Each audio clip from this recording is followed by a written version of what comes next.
What is up, everyone? We are back with another episode of Shaping the Culture, and we are back today with some special guests. We got amazing women of God joining us today.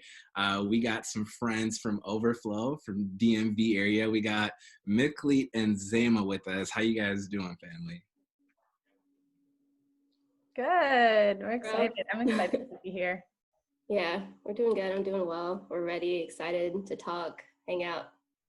Yeah, well, I'm excited to have you guys. I just want to say thank you also very much for being willing to join us on Shaping the Culture and lending us your wisdom and your voice and your perspective.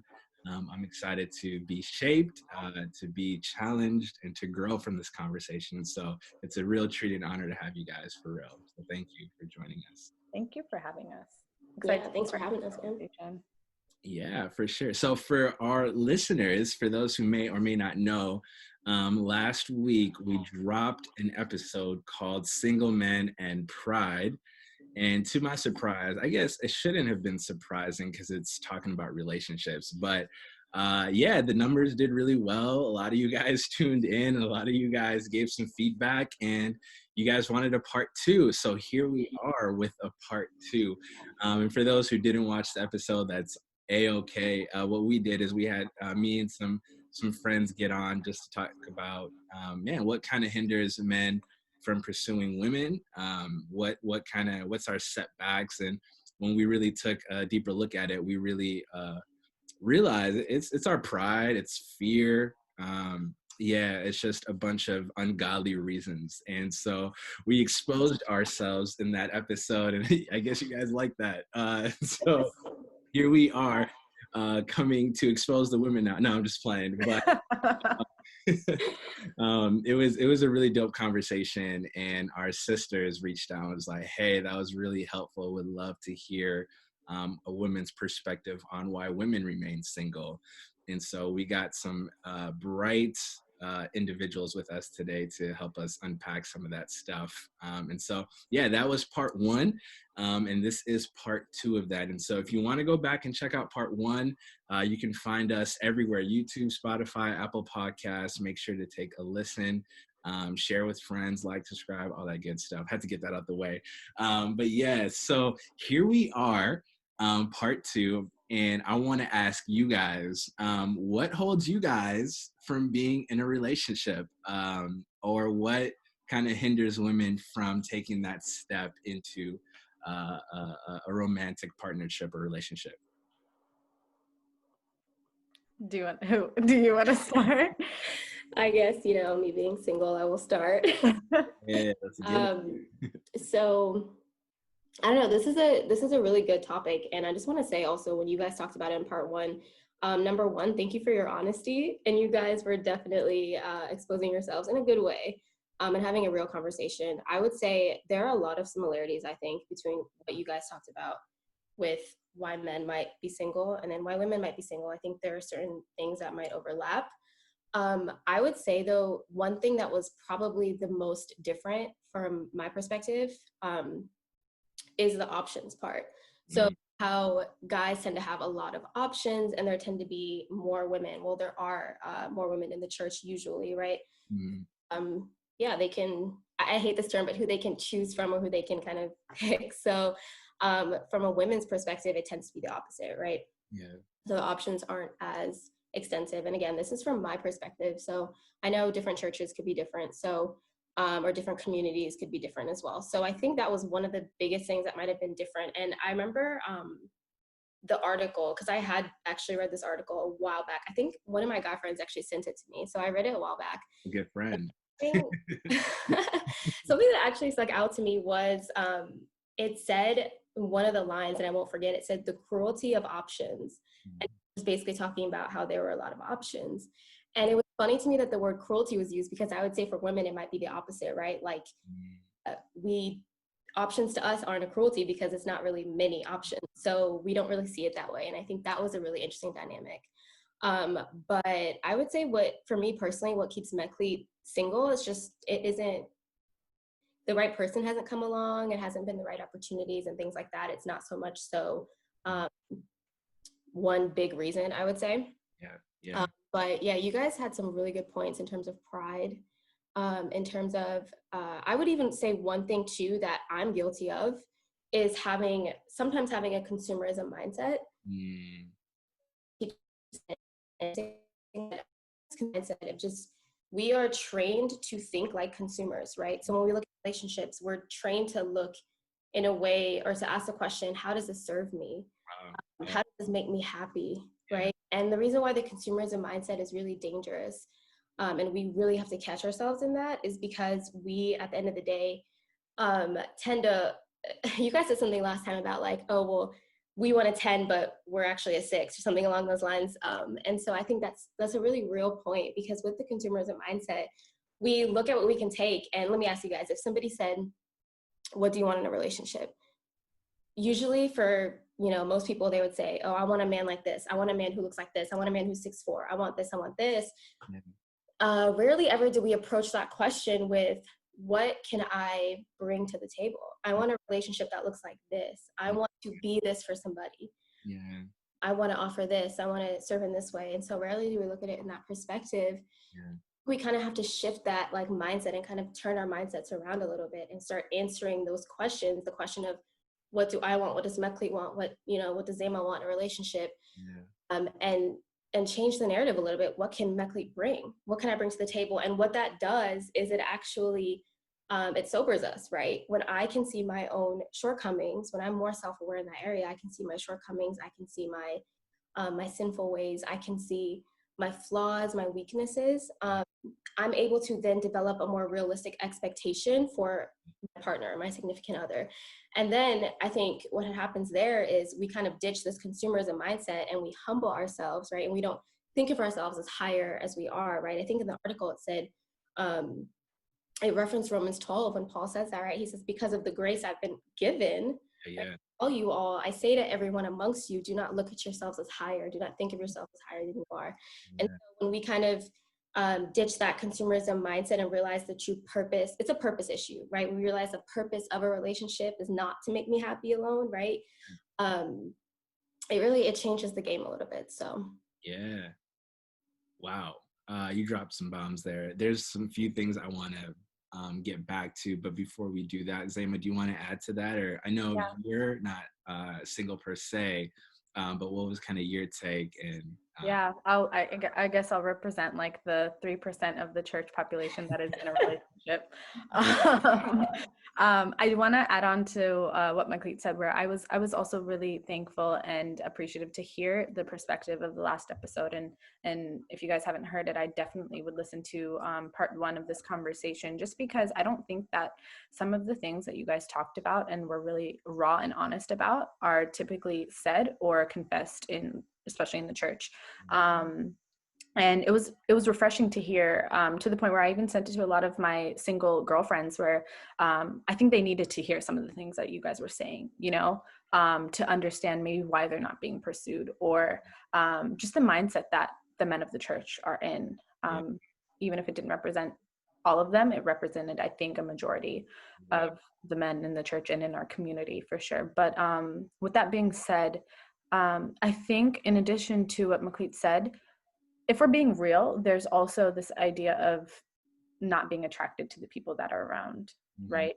So there could be a few men in the church that, are available, but maybe they might not be attracted to the men that are around them, which is something that I have seen in conversations I have had with the women in our community that are single.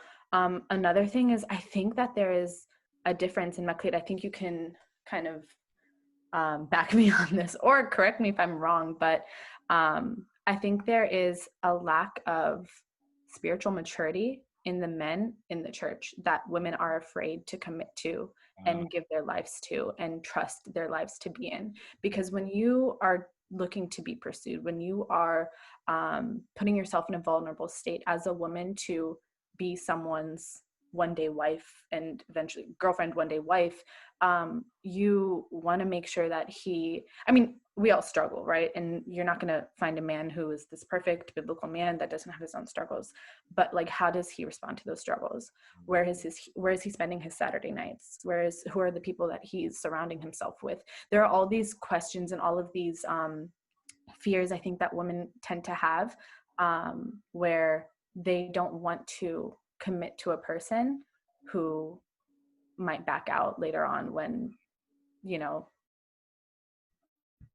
the move, or they lack spiritual guidance and counseling, and are prideful in those areas, and are not willing to talk to pastors or talk to people that are higher than them and more mature than them. There's a lot of these things that women see that I think that men either hide or don't think that we see, that we do. And it is a fear, because you have to submit to this person one day. So how am I going to submit to someone who doesn't follow like the word, or doesn't submit to even his leadership and the things that God has called him for, so that's a big thing too. And I think that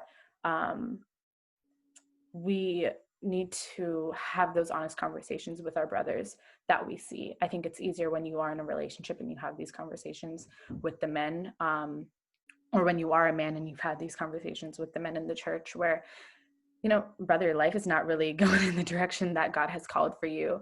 And it's great that you're serving on Sunday, but what are you doing in your Monday through Saturday that can show a woman of God that she can trust you with her life, and that she can submit to you, and that the Lord is doing a good work in you, and that you are being faithful to that, so that's kind of a long way to explain, I think, two other perspectives of why women in the church could be single.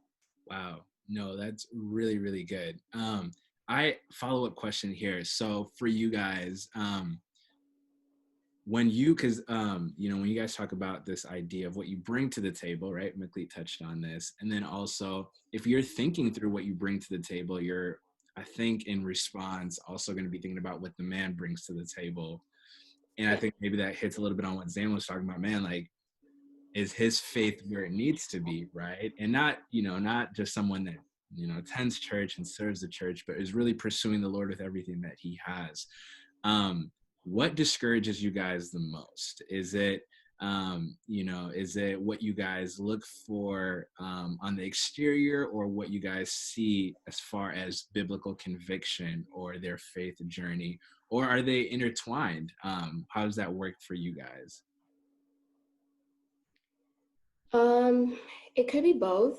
I would say I've, gone out with great Christian men who I'm not necessarily attracted to, but kind of felt, there is a pressure, let's be real, right? Like, to get married and to submit to, or to be with a man who is godly, right? Who exemplifies godliness, but sometimes the attraction part gets a little bit pushed under the rug, right? Like, it's not that important, but like, kind of is, and then there's the other side of it where, there's a guy who could be really attractive, but he has major character flaws and isn't plugged into community, or is, and, you can just by observing tell that there's certain things where you're like, all right, I'm gonna give you time, I'm gonna give you space, let you figure that out. Yeah. But really, I think that's why community is important. I think that's why having close mentors and disciplers and, discipleship is really important. People that can speak into your life. We should never be dating in silos. You should feel like it's a safe enough space in your community that even if you wanted to try something out with somebody, right? And if it doesn't work out because of the lack of spiritual maturity, then you have people to fall back on to really guide you and counsel you in that, because it happens, and it happens a lot. Yeah. Okay, because at the end of the day, we have to go into it knowing, yes, I don't date for recreation, I date to get married, but at the end of the day, everything is not so black and white. It's not very cut and dry. It may or may not work. We have to be willing to at least hear from counsel. We have to be willing. And I think the biggest thing too is, like, us as women, I think we're big observers. I think we're big listeners. I say that, speaking generally, but I think observing men in community is a great place for us to really pull conclusions and things like that. Yeah. And yeah, to go back to your question, I do think it's both. I wouldn't say it's one over the other necessarily, but yeah, just being in community and here and being willing. And I think the biggest red flag for me too is like when somebody is not, I always say this, to move forward with somebody, to even get married to somebody, you don't have to know everything about them, right? You just have to know enough. Yeah. Enough so that you can make a wise decision, Yeah. and be willing to carry whatever it is that you guys brought from your past together in a productive way, right? Neither person has to be perfect. In fact, neither person will ever, right, be perfect. And so having a conscious understanding, you know, we're both flawed spiritually, though. I think, you know, it takes a little bit of time, a little bit of prayer, discernment to really see where that is. You can't always see that right off the bat. I don't, so just taking that time to consider, to pray, to seek counsel. But yeah, I think that's kind of my perspective on that. Sam, do you have anything? Wait, quick question to respond to that. I'm sorry. Yeah. I wouldn't add to that. I think that was spot on. Yeah. Yeah, do you guys feel like you guys have to, for the most part, give up looks or attraction in order to get a man of God? So what were you gonna say? I'll just start by saying I didn't have to. Praise God. I'll just. But I, honestly speaking, I think that that typically tends to happen to be the case. And I think that women and it's not even about has to. I think that it's more common in women to be more attracted to a guy for who he is and his personality and the way he serves God and all these other things rather than and then put the looks aside. I mean, I think you also tend to be more attracted to the person that shows you those positive qualities in them, right? I've heard from girlfriends who are like, I wasn't attracted to him before, but as we've built this, I'm more attracted to him now, you know, and I think that's totally okay. I don't think that happens because in order for, I think, a man to pursue, I think he does want to see that attractive quality. And that's not bad either. You know what I mean?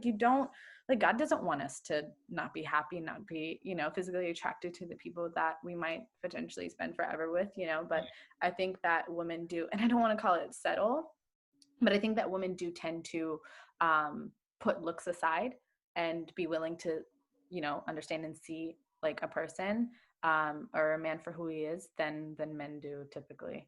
Yeah, for sure. Yeah, man. I've gotten to literal disagreements with my girlfriends about this because a lot of times, like, they'll think like, you know, sometimes you just got to think, is he going to be a good father? Is he going to raise your kids well? And I'm like, all right, well, am I going to want to wake up next to him every morning?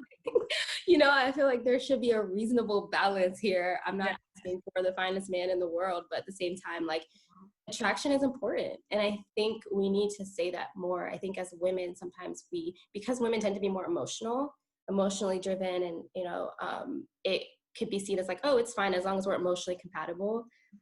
Everything else I can forsake the looks, you know, to a certain extent. Yeah.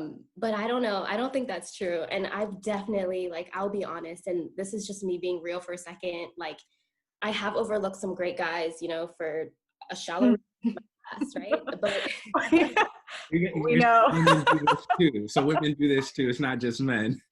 Yes. Yeah, no, I mean, we probably don't do it as much as y'all, but like we definitely, I'm just kidding. We definitely do. And I think it's overlooked. Like, women value attraction, and I can't speak for every woman, like I said before, but I definitely value it. And at the end of the day, like, sometimes it seems like, you know, if a man is spiritually mature enough and he can lead us, it's like, oh, well, just be with him, because don't be picky. Yeah. Your standards are too high, or, you know, you want a 10 but you're a 6 type thing, which is realistic to an extent, you know, but I do think attraction is important. Yeah, no, that's real. Shifting gears here a little bit, do you guys subscribe to the thought that the man should be the pursuer? And if you guys do subscribe to that, do you think that's another reason why maybe women are still single, is because they're kind of waiting on the men to make the first move or to initiate that? Sema? Yeah. So yeah, I mean, okay, so do I subscribe to that? No, I don't. I mean, okay, so for my situation, I wasn't the first one to pursue, but I was involved in I mean, our situation was very, honestly, we kind of both have to be there to tell to tell the story, because I saw it differently. He saw it, like, it's a very, both of us were interested in each other. But pursual was from him. Like, I wasn't like pursuing him and doing all these things. Yeah. But I don't think it's wrong. And I would encourage women to pursue, but I would take that with caution, and I wouldn't always, tell my sisters to do so. And the only reason is, I think with our community, our culture, and even just men in general, regardless of culture, you never know. There's a very fine line between a woman pursuing and it being, cute and hot and whatever, and it being aggressive and weird. You never know if a guy likes a woman who pursues and if a guy, doesn't. So I always which is, yeah, definitely a reason why I think a lot of the women end up not being pursued or not, moving forward with something, because the fear of, will he think I came on too strong? Will I be embarrassed? Is he gonna, think of me or not be attracted to me anymore? And kind of waiting for him to make that first move. And I feel that, because would I do it? I don't know. I don't think I would, just off of the principle of, like, I don't want to look, like this aggressive girl that's, trying to come, at you. So I don't know. What do you think, Macleet? Well, I guess first thing, like, let's define pursuit, right? Because sometimes we think, like, I think if you're a girl, if you're a woman and you want to shoot your shot, girl. Like, do it, like, take the risk. If you want to tell a guy you like him, tell him. There's no shame in that, right? Mm-hmm. I think at the end of the day, we need to kind of evaluate the process, right? Pursuing is a process. It's not just a guy telling a girl that he likes her and wants to take her out. That's not pursuing, right? It's being consistent. It's following through. And I always like to say, nothing ever ends bad. It starts bad. And so I want to just, for women, I'm giving, this is to women, notice how he starts and don't forget that. So I think from the beginning, if you're the one doing the chasing, if you're the one doing the following through, if you're the one showing the interest in that way, and he's not really doing much, I would say be wary of that, because a man who initiates from the beginning and follows through is a man who can most likely lead a household well. Yeah. You want to just look at the character behind that, behind the pursuit. It's not so much, we can get technical and say, like, oh, well, a girl should or shouldn't ask a guy out on a date. That is technicalities. And at the end of the day, it doesn't really matter, right? Like, if you want to ask a guy to coffee, ask a guy to coffee, but notice the character behind the pursuit and behind the process. I think that's what's important. Is he a man of his word? Through the process, when he says something, is he going to do it? I think these are certain things that women need to look out for. And the best time to do that is from the beginning, right? Yeah. So I don't know if that really answers the question, but I would say the pursuit, the process of that, I would give that over to the man, but the woman is responsible to come alongside him and pursue him as well. I don't believe it's just, one person pursues and the other person just sits and just kind of, I don't know, like, does nothing and lets the guy take initiative on everything. I believe the woman should take initiative on certain things, but evaluate the process, ladies. And I will say this too. I've seen it done wrong. I've seen it done, when I say wrong, I mean from a woman's perspective. I've seen certain, let's just say, I think it's important that we should honor the pursuit. The man should honor the woman in his pursuit and respect her, and the woman should honor the man in her response, right? Mm-hmm. So we look at it like, one of the things that was said in part one, a man might be afraid to, one of the fears that guys have are to approach a woman in the same community, because if she turns him down, then everyone's going, no, he can't hit up a girlfriend of hers. He can't pursue anybody else or ask anybody else out. And I will say, and ladies, hear me when I say this, because I've seen it done wrong. If a man approaches you, right? If a man in your community approaches you and asks you out or tells you how he feels, whatever, and you do not feel the same way, that conversation should end right there, right? Mm-hmm. Should not go further. We shouldn't be running to our girlfriends and telling them, oh, so-and-so asked me out, da-da-da-da. If we're not interested, we need to respect and honor not just the man's reputation, but his heart, right? Yeah. And honor him and say, hey, I see what you did. I see the step that you took. I know it wasn't easy. I'm going to respect that, even if I don't feel the same, right? Yeah. So I think both parties have a role to play. It's not just the man doing right in his pursuit or the woman, doing it right in her response. I think both the man and the woman have a role, and neither is more important than the other, if that makes sense. But yeah, I would say just focus, when ladies focus on the character behind the pursuit, the process behind it, evaluate that. A man who initiates, a man who leaves no room for confusion, that's most likely be a man who leads your household well. Yeah. And even in addition to that, that's so important, Macleod. And I think that that's a thing that really needs to be practiced and said in this context and in the community, especially in the church, where like it's already so close. Like, I mean, what are you going to get from like going around and telling people like that this person pursued you? Like, it's not a nice thing. You're all like, it probably already took like guts for that person to come to you and to approach you and to pursue you anyways. It doesn't make sense. And times where to be honest, times where I've heard stories about, men asking a girl on a coffee date or whatever. I don't know who else you told, but don't tell anybody. Don't tell anybody else. And in that same conversation, it goes with, let's say you are, talking and you are going on dates and things like that. Just like keep that to yourself too. I think that was the smartest thing that I did that really helped cultivate and strengthen my relationship in the beginning. I mean, everyone is different, and everyone's relationship with their friends and with the people that they know and things are different. But I mean, I didn't tell my best friends that I was talking to my boyfriend when we were first talking. And that came from like learning hard lessons from my past, it just didn't seem necessary, because if things didn't move in the direction where it was going to head, then it didn't move in the direction it was going to head. Would I later on tell my friends like, hey, I was actually talking to this guy and it didn't work out? Probably. But like that's where that ends, right? And I think that that's so important, and people are so excited to tell and talk but word spreads fast, and then you don't know how the power of the tongue will affect you and your potential relationship, if people are going to be excited for you or not excited for you. I mean, people didn't know about my relationship for the first year of it, and even in that first year, the people that knew were the people that needed to know. Again, that doesn't work for every relationship. It's not the standard, and not everybody has to move that way, but it's something that really did help like us cultivate a strength and a foundation that later on, when people did find out and tried to shake it and they have, and it's happened, it can't be moved and it can't be shaken, because in that season we've cultivated trust, we've cultivated understandings. If something comes up about him or I in our pasts, hey, guess what, I already know about it. You know what I mean? Like, you're not surprising me with anything. Oh, well, she did this in her past, I already know. We talked about it. These things are supposed to be sacred and supposed to be held in conversation, in privacy, and in transparency and honesty. And how can you do that and have other people's opinions and have other people's insights in that conversation that are not your pastors and your counselors? Those are the people that I believe need to know from the beginning.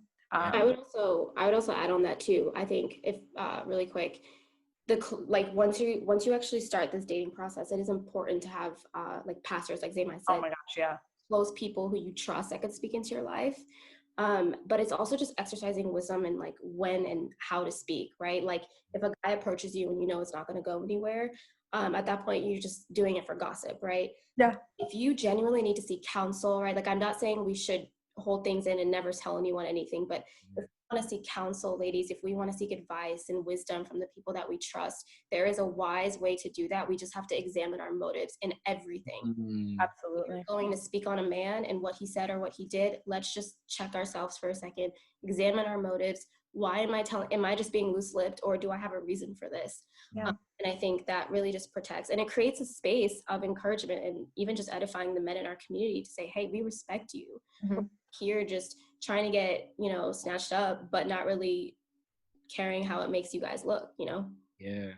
Absolutely. Man, so many good things being said here. I did want to go back to initial thought that Zayma had about one of the reasons why it's sticky for women to pursue men is because of the cultural norms.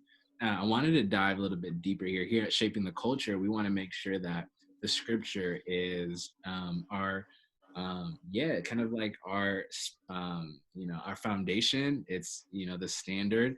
And so what do you think not just in mainstream culture, but even in Christian culture, what has harmed women in the dating process and singleness?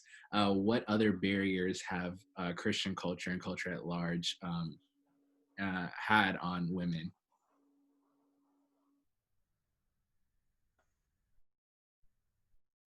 Um, so I don't know. Let me know if I'm answering your question correctly, but I think this idea of jumping straight into, okay, this is going to be my husband one day.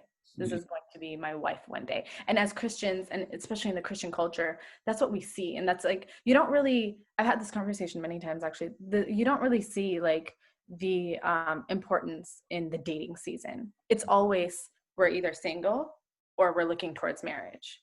Mm. That dating season, that time of cultivating, like getting to know each other, it's so important, but it's often overlooked. Yes, marriage is important. Yes, your singleness season is important, and there are things and aspects in those two seasons that are super important. But in the Christian culture, we're either, Lord, I'm single and I'm, praying for the right person, or here's my husband, Lord, and bless our marriage. And to the point where, even this is so adamant and this is so true, to the point where we've had, my boyfriend and I, we've had struggles trying to find devotionals on just dating. Like, we've gone through pages and pages and pages of the devotional app trying to find a devotional on just dating, where they're either about being single or being heartbroken or being married. We found a few. Luckily, we found this one book. Actually, I have it right here, and I can show it to you guys. If anyone is in their dating season, I would strongly recommend. We just started this, but it's called Together with Christ, by Chelsea Damon. It's an amazing 52-week devotional, and it's the only one really that I've seen with decent reviews for dating couples. Like, this one is specifically for dating couples. And it's so interesting to see how neglected almost the dating season is. And in the same way that as Christians, we are meant to, walk this earth as we are to walk, we're supposed to be on this earth as it is in heaven. And we are supposed to,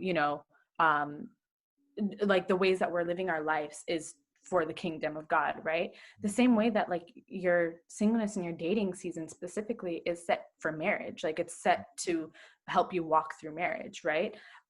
It's a principle that I think is often overlooked. And I think that, to answer your question, long-winded answer, but to answer your question, the dating season in Christian communities is not often seen as important, or not navigated through. People don't know how to navigate it.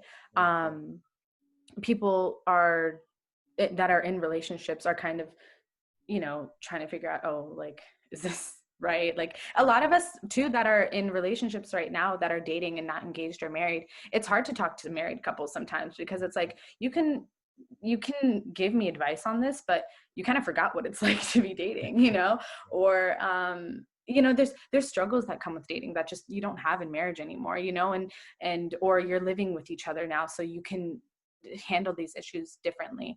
And I think that there's a lack of support, there's a lack of understanding for, and even importance in planning for dating. Like, when I think in singleness, I was planning more for marriage, and I was thinking of my husband, not my boyfriend. You know what I mean? I was thinking of my future husband. God, who's my future husband going to be? What is he going to be like? Father God, I'm praying for my future husband. But like, the dating season is just as important, because that's cultivating what's going to be my marriage. If my dating season is shaky and not strong, and I don't have things to look to or resources to look to for that to be strong, then how will my marriage be? So Yeah. Does that answer the question? Yeah, no, that's Okay. good. Yeah, and I think that is. Yeah, and to add on to that, so when you are in your season of singleness, yes, like, think of your marriage and pray for your future spouse, but in that same sense, like, just pray for the person that, like, God is going to bring to you, that you're going to be spending dating. Because I mean, unless you have plans to be dating for, like, even if you're dating for a short amount of months and getting married, or you're dating for a long time and then getting married, like, your dating season is so crucial. So really, like, try to plan and start to think about dating. And I hear from a lot of women, actually, I'm not ready to be in a relationship, and I'm just not ready to date, which is another aspect of, like, why the women in the church are single, that they're not ready. And that's fine, like, because that's totally valid. You may not be ready, but don't like just stop at I'm not ready, right? Like, you need to, what are you doing then to make yourself ready? And that's another thing that I've had to say to people, is, okay, cool, you're not ready. What are you doing right now actively, right? Are you praying to God to start working in you, working in the areas that you need to be ready in? Are you talking to your pastors and counselors?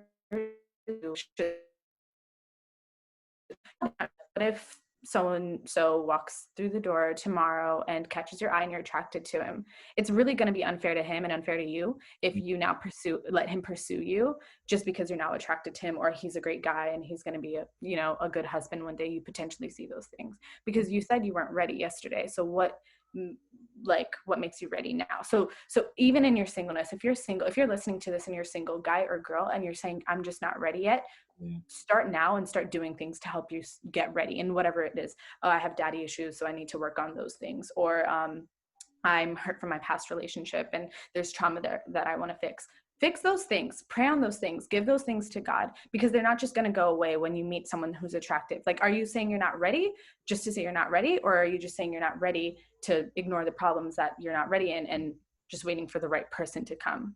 Right. So that's also really, really important, is if you're not ready, start doing things now to make yourself ready. Don't just wait until, he walks through the door, she walks through the door, and now you have to make yourself like you're on a 30-day plan, like fasting and praying to now be ready for this person. Because that's really not fair. And you're potentially going to hurt someone else in the process, because you weren't ready yesterday and you didn't do anything about it. Yeah, no, that's so powerful. So good. Mikli, anything you want to add to that? No, that was really good, Sama. I would say not specifically to that, but to answer your point, in certain things that even women might have been told growing up in the church about relationships, or certain stigmas or just thoughts that I've had that aren't necessarily true. Yeah.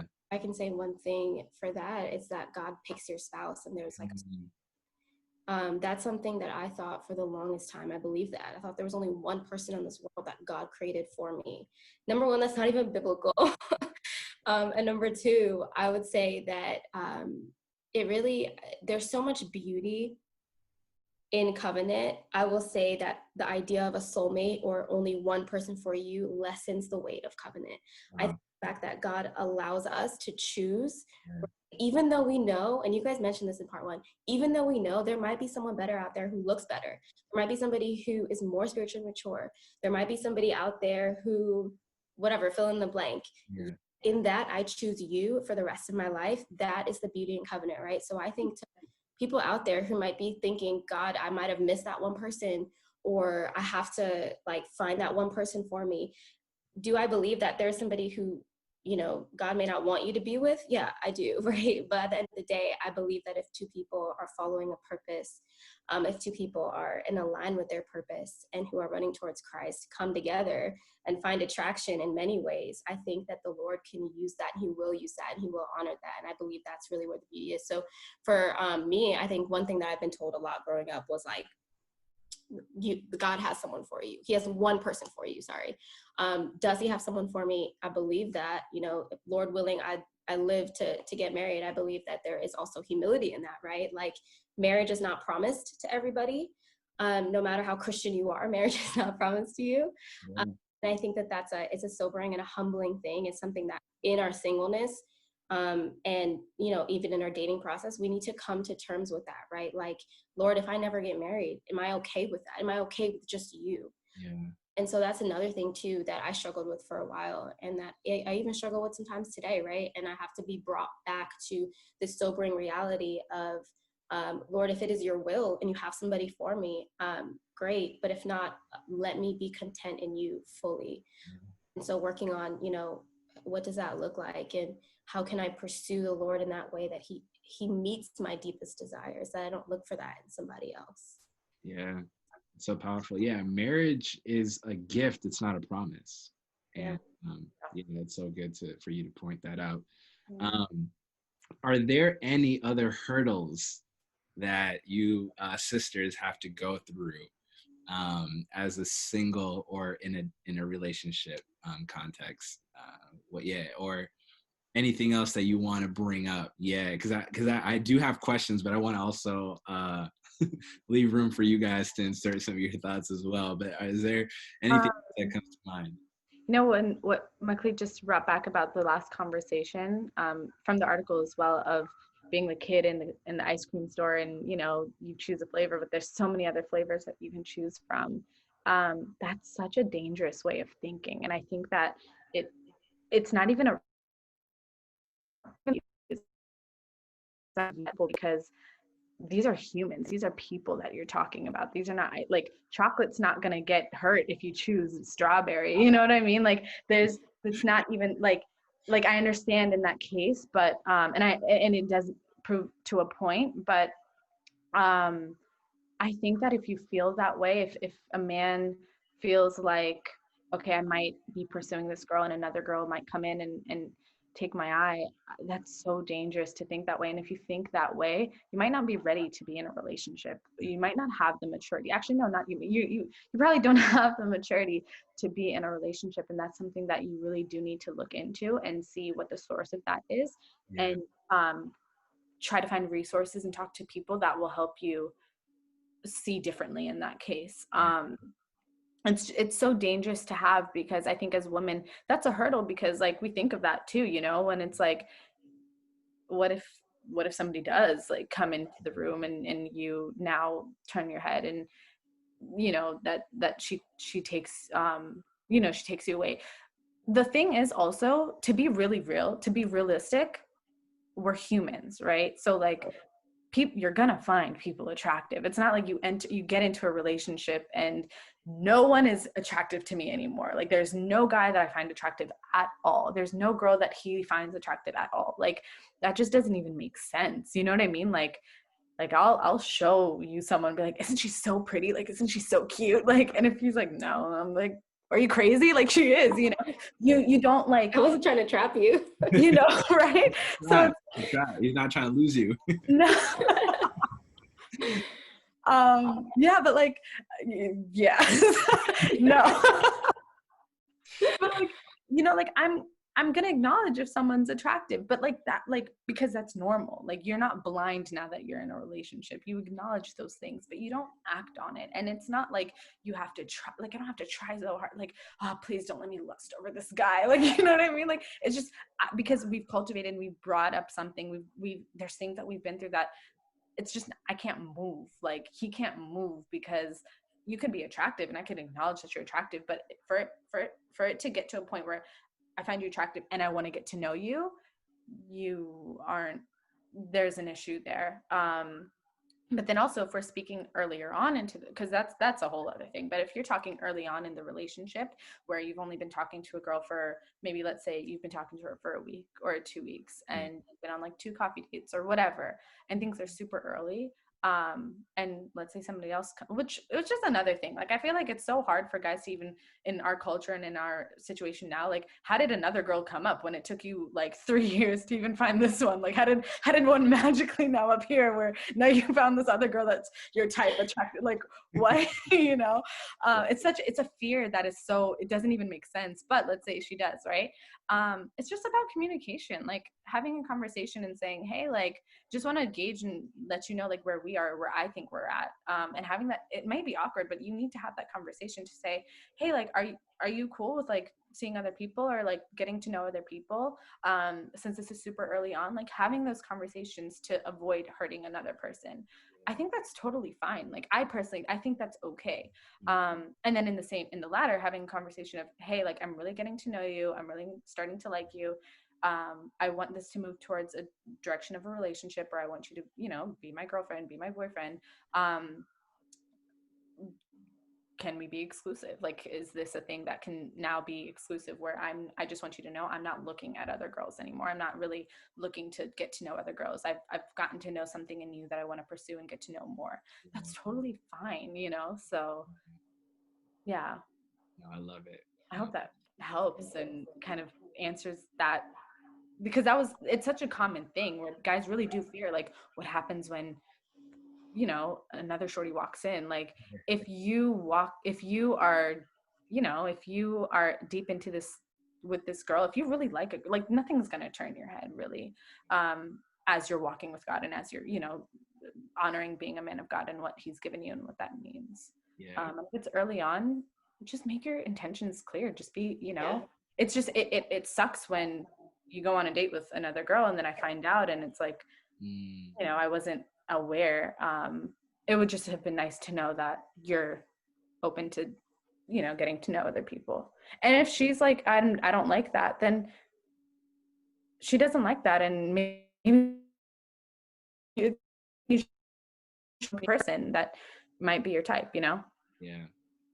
It's good. It's good. Mickley, do you have something to add to that? No, that's good. Definitely communicate expectations always. Yeah, so I do have one follow-up question to that. Do you guys feel like when you see men moving that way, that hinders you guys from even wanting to be committed to men in general? Like there's this fear of commitment that might be birthed from seeing men not know what they want or not, after choosing what they want, being faithful to that. Like how has that made you guys feel as women? That's a good question. Yeah. That's a really good question. Let me think about that for a second. I think naturally, yeah. Like Mackley said, like we are emotional as women. Like I think it'd be false to say that it doesn't hinder, it doesn't suck to see, and it doesn't hurt. But I think that's where maturity can kick into for women too, is just understanding that he has no commitment to you right now, and it's okay if he wants to get to know other people, and you can get to know other people too. I mean, it's harder because there's a lack of men, but you know, like it's fine. She said it, not me. Another conference. COVID is ruining. There needs to be another conference, for sure. But you know, like I think, to be real, yes. Macleet, what do you think? As women, we are responsible for really just protecting ourselves, protecting our hearts. I think we do jump really quick. We jump the gun really fast. And I think that's our bad, honestly. Like, we just need to be wise in that. We shouldn't awaken anything, right? We should awaken love before it's time. And I think we tend to rush ahead of God sometimes because we have this vision of a family. You know, women, our minds go a mile a minute and we overthink everything. And literally at hello, sometimes it's like, okay, so how many kids do you want? That's just the reality of how our brains are wired in a way to, well, not everybody. And ladies, if you're not like this, you know, it's all right to don't send her hate DMs. Yeah, don't come after me. Hey, check me too. If I'm saying anything that's really out of pocket, check me, correct me. I'm open to that. And so, but yeah, no, I really do believe that women tend, at least for me, my mind races, right? And so it's really important for us to get with the Lord, develop a habit of being with the Lord, allowing for him to quiet our spirits, allowing for him to really just like, and allowing the Holy Spirit to really just calm us and slow us down emotionally, because we tend to be a little bit, out there. So I would say it's our job. Of course, the man has a role to protect us in that way and to honor us, right? Like make your expectations clear, over communicate, make sure that, you know, there's no confusion. Like I said before, eliminate any areas of confusion, because women tend to ask a lot of questions in their minds, and it really, you can't over communicate. I can't stress that enough. But yeah, so I would just say we need to be a little bit more cautious in that. We need to practice wisdom and discretion. And yeah, so we are very emotional. We tend to be, a lot of us. Agreed. No, that's real. That's real. Thank you guys for sharing that. Yeah, no, I thoroughly enjoyed this conversation. There's some things I'm going to definitely chew on and think through. Do you guys have any last thoughts or last remarks before we wrap up this episode of Shaping the Culture?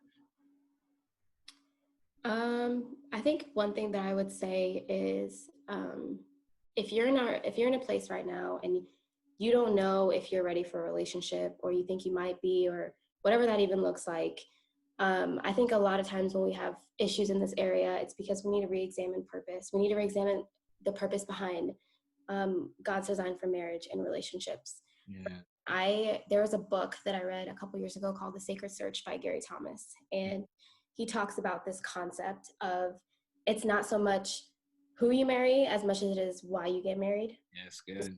It's important. And then the who will follow after that. Yeah. In a way where you make a wiser choice, right, on the who, because your why is clarified. Yeah. I would say run after that why.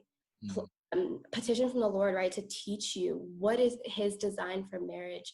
I believe it's not just to make us happy. And Gary Thomas said this as well, something along these lines. It's to make us holy, right? Of course, there's joy in there. There's happiness, relationships, but it's to make us ultimately look more like Christ. Like he's our example, right? And we are called to holiness through every relationship that we are in, romantic, platonic. But in marriage, it is to make us holy, right? To make us look like him. And so examine the purpose behind it. And really, a lot of these relationship issues are a purpose issue, right? The whole time, all these things, it's a purpose issue. And so I always tell myself, and I'm speaking to myself right now, I challenge myself in that. Go examine, why is it that I want to get married? For godly reasons, or is it for ungodly reasons? And really just taking that to the Lord. So I think that's really all I have. It's so powerful. Yeah, thank you for sharing. Zama, do you have any last thoughts? Yeah, that was really good, Macleod. Thank you for sharing that. And I think that Macleod spoke on that single perspective. I think from the perspective of, if you're right now in the process of pursuing someone or considering to pursue someone, or you're in a relationship right now and you're dating, one, I can't stress the importance of seeking counsel, seeking wise counsel, and being discipled through dating and pursuing. That is so important. It has changed my relationship. It has been the result of the growth in my relationship. It can be really awkward. It can be really uncomfortable. It can, it can be weird, but it has to exist. Like, you shouldn't just be dating a person in silence together. It's just you and me until we now face, marriage counseling, and things are going to come up in marriage counseling. Like, I think it's equally as important to be just counseled and check in with wise counsel in your dating season. It's not meant to be, this walk is not meant to be walked alone, and no part of this walk is meant to be walked alone. And that includes being, in a relationship, being in pursuit, whether that looks like, hey, I want to pursue this girl. What do you think of her? I did that. I went to my pastor and said, hey, this person is pursuing me. What do you know? And what do you think? And took what I talked to her about and brought it to him and said, hey, I talked to my pastor and these are the things that came up. Let's talk about it. They're not there to, or they shouldn't be there to get in your business and tell you what to do and things like that. So put that pride aside, put that ego aside, and just come to them with what you have. Because you don't want to, be ready for marriage one day and be like, hey, we're ready for you, let them walk you through that. So good. Let them be there for you.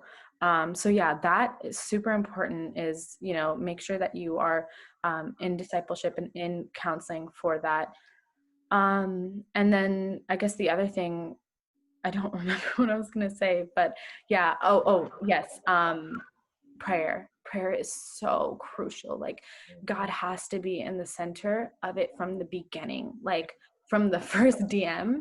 If you're feeling any type of way, like, it sounds so simple, but like, if you're feeling any type of way, bring it to God. Like, if you're feeling those butterflies when she texts you, or when you text her, or when he responds, whatever, bring that to God and say, God, like, I feel this way. I feel happy. Like, bless this and help me walk through this. He has to be at the center of it from the beginning, because things will come. Like, relationships are not easy. And I know people say that often, but they're not. Like, things come up, and it gets hard, and it gets messy, and it's just difficult as it is with counsel. So bring everything to God. Don't allow there to be a season, speaking from experience, don't allow there to be a season where God is not at the center of it, because that will happen. And then that's when just everything creeps in. That's when the enemy tries to come and destroy what you have. And you can let it if you're not, in touch with God. So men, if you're listening, don't stop at just, pursuing and praying in the beginning. Pray through it. Like, set up prayer times together. Maybe if it's once a week, prayer calls, do devotionals. You can reach out to me if you want any advice on dating devotionals. Even though there's a lot of them, there are a few, and they are helpful. That book I mentioned, and there's some on the YouVersion app too. It's helped so much, and to a point where it's even helped cultivate conversations that we wouldn't have had on our own had it not been inspired by these things. And even if you want to prepare for them in your single season, like just make sure that you are using the wisdom of God to make sure that you are doing things right, because the enemy is going to come in anyways, but it's going to hurt even more if you're not rooted in God and if you're not centering that relationship in what you have in Christ. What you bring to the altar with your vows shouldn't be like, your vows are not going to be like, you're really attractive and you're tall and you're 6'4" and you're cute, and your vows are going to be these things that God has brought, into your relationship. They're going to be characters, they're going to be all these things that you just need to protect it in prayer. So I can't stress the importance of prayer and counsel.